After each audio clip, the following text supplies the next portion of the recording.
Yardman abroad, welcome back to the channel. I'm in Gambia and I have come to a crocodile sanctuary in Gambia, so I'm just going to check that out, show you guys what's going on. This is one of the things you can do as a tourist or as a visitor to Gambia, so let's go see what this place is about. Alright, so immediately as you come in, there's a little museum giving you a little bit of history back in the 16th century.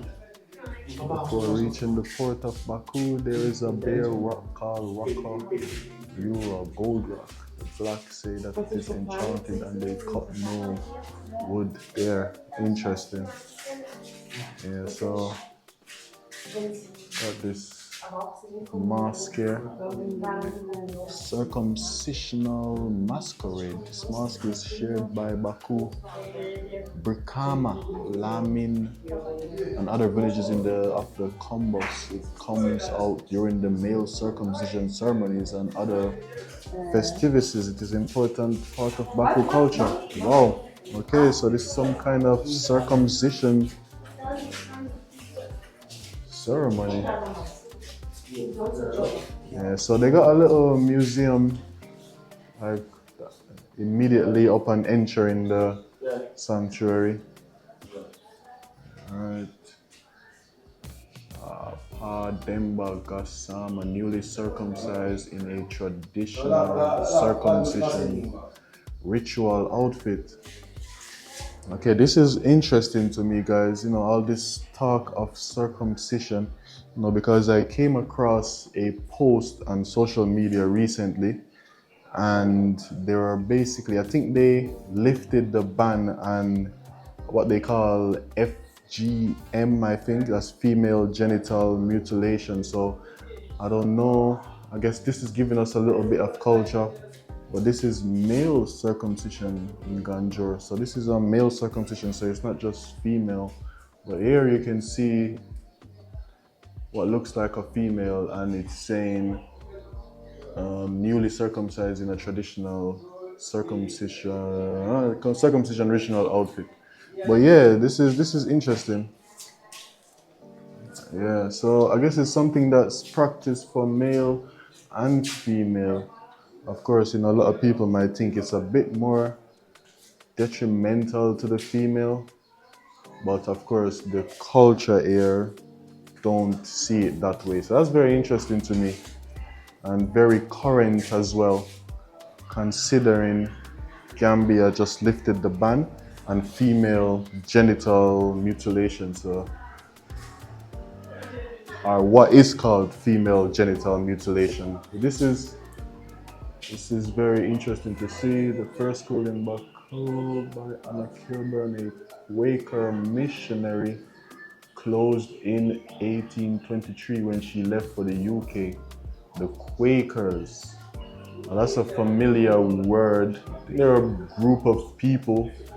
I learned about them in, it's either my history, either business history or just general history in school. Or it could have been university, I can't remember, but yeah, no, well, I'm familiar with the word Quaker and Quaker as a group of people, but I don't know too much, to be honest. I could do a bit more research on that. All right, so let me go over through this other section here now. Okay. Okay, so we got Bolongo Batu. A Mandinka 5-string harp is one of the oldest string instruments of the Mandinka.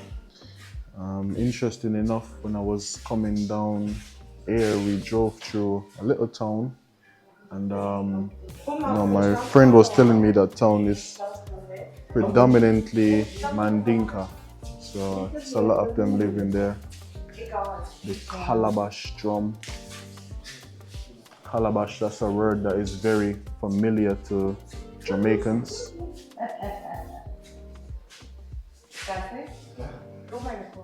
Yardman abroad. Like if you're loving this little bit of history. Like the video if you're loving this little bit of history. Okay, see these little drums there. It's called a fiddle actually, a drum.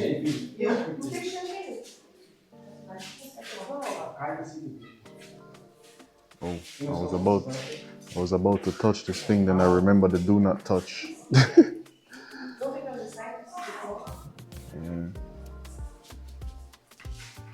The African xylophone, also called balafon, is a widely distributed instrument on the continent. It is associated with the Mandinka king. I'll let you guys read. Conte of the Mali Empire who would play it after every battle.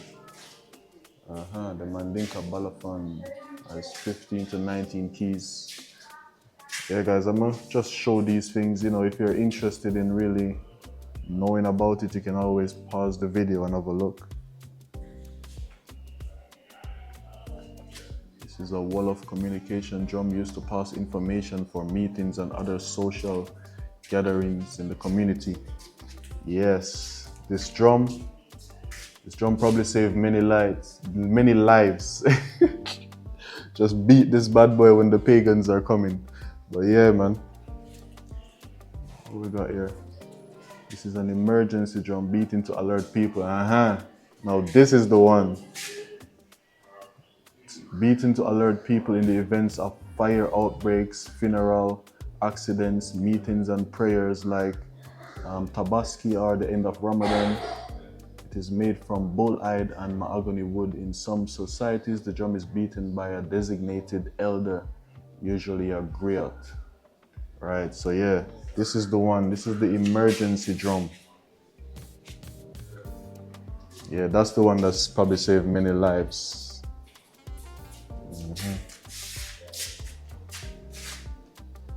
Yeah, man. Africans and drums, we go together. The beat of the drum still beats in our blood today. That's why we go crazy when we hear the drum. So drumming, whenever there's a musical gathering in the Gambia, drumming is a major component.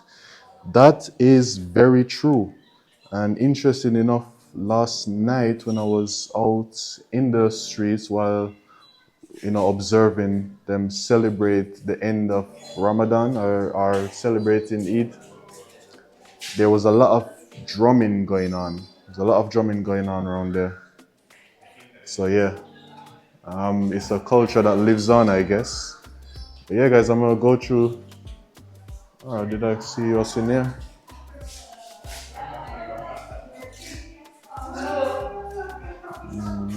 So this instrument right here. A toy for Mandinka adolescent girls. Game board, Mandinka pastime. Now this looked familiar to me. Tama. Yeah, guys, that was a little tour of the museum there. Very big instruments, hunters, songs or music. See, hunting is the practice of pursuing live animals. Alright, record. You guys can always pause and read if you're interested. Alright, let's go through. Yardman abroad, guys, like the video. What's in there?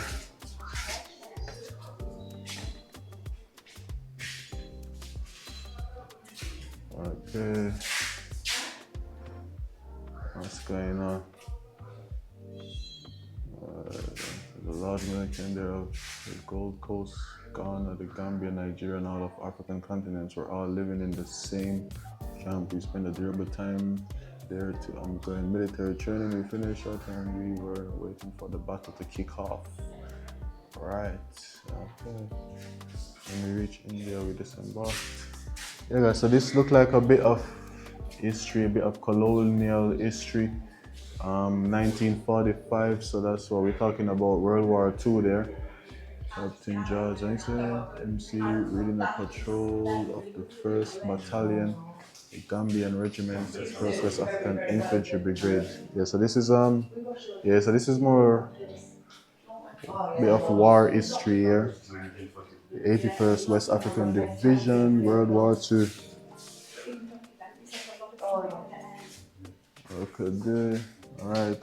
Only 2 in 10 of the soldiers who fought for the British in Burma were white, with around 100 languages between them. They were led by General William Slim. Now, this is very interesting, because these days when you go online and you come across certain posts and people get a bit racist in England, they talk about our ancestors that fight for this country, but the truth is everyone fight for the country. And here we have the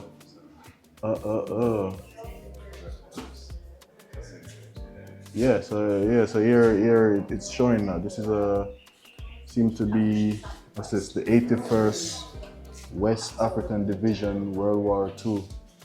It was called World War for a reason, people. He's alright. Are you sure? It's good, it's good. Yeah, so this is history that needs to be taught, because people tend to forget that, there was many Africans, there was many Caribbeans, there were many people from from India and Asia that was involved in World War II. All right, now this, I actually see this yesterday. I actually passed through the Falara War Cemetery. Now, I didn't get the Fajara War Cemetery. Thank you, my brother. Let me read this. So, contains 203 of Commonwealth burials of the Second World War, 4 of which are unidentified. There are also 10 non-war service burials and 3 war graves of other nationalities. The cemetery also contains the RWAFF memorial tablet commemorating 33 of the men of Gambia who served in the Royal West African Frontier Forces who died while serving in the West African and whose graves are not known or cannot be maintained. Oh man, yeah. This place, I seen it yesterday. They really do these soldiers honor, because the place is well maintained. It's probably one of the most beautifully maintained piece of land I have seen. So yeah, they definitely do these guys justice. But yeah, guys, bit of World War II history and the role that Africans play in that war. So you racist guys, stop being racist. Everyone was involved in the war. We Africans, they fought as well. All right, let's go, man.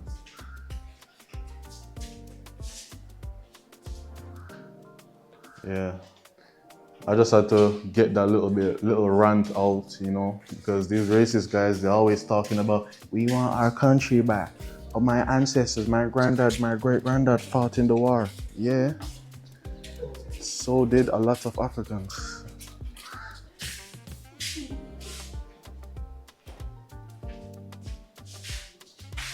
Okay.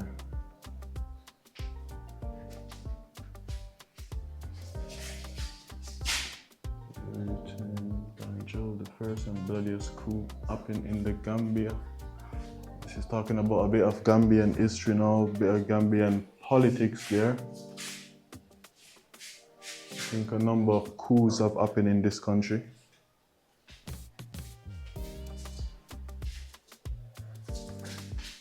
Yeah. Alright guys, I think I'm gonna head on out to see the beats now.